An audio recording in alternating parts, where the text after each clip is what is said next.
The unique benefits of a full-arch trineoprosthesis are evident for both you and your patients. In order to achieve clinical success, certain techniques must be followed in the lab. This video provides an overview of those critical techniques.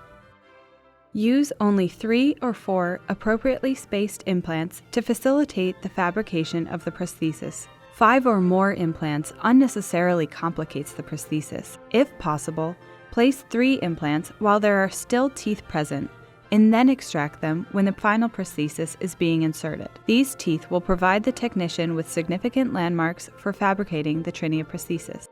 If necessary, open the bite to achieve at least 11 millimeters of clearance from ridge to opposing occlusion for sufficient prosthetic space. If the bite, the vertical dimension of occlusion, cannot be opened, then the universal abutment and retentive coping can be reduced. The coping can be retentive even as a 3 millimeter ring. Low-profile universal abutments should not be used for full-arch trineoprostheses.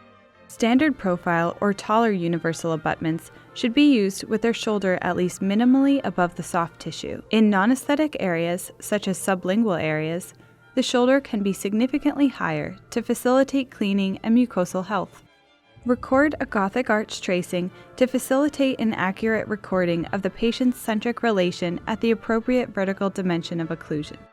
Fabricate a facial silicone mask of an approved wax teeth arrangement to verify sufficient space for universal abutments, retentive copings, milled prosthetic teeth, and the essential requirement to have 2 millimeters of trinea material over the retentive copings for strength. The universal abutments must have 0.5 degrees of divergence amongst them at their cervical area to provide for retention. The coronal aspect of a universal abutment may be reduced to facilitate a path of insertion and withdrawal without compromising the retentiveness of the trineoprosthesis. Fabricate a one-piece light-cured resin verification jig with retentive copings to verify that the trineoprosthesis will have a path of insertion and withdrawal as well as be retentive. Fabricate 1 or 2 light-cured resin orientation and seating jigs.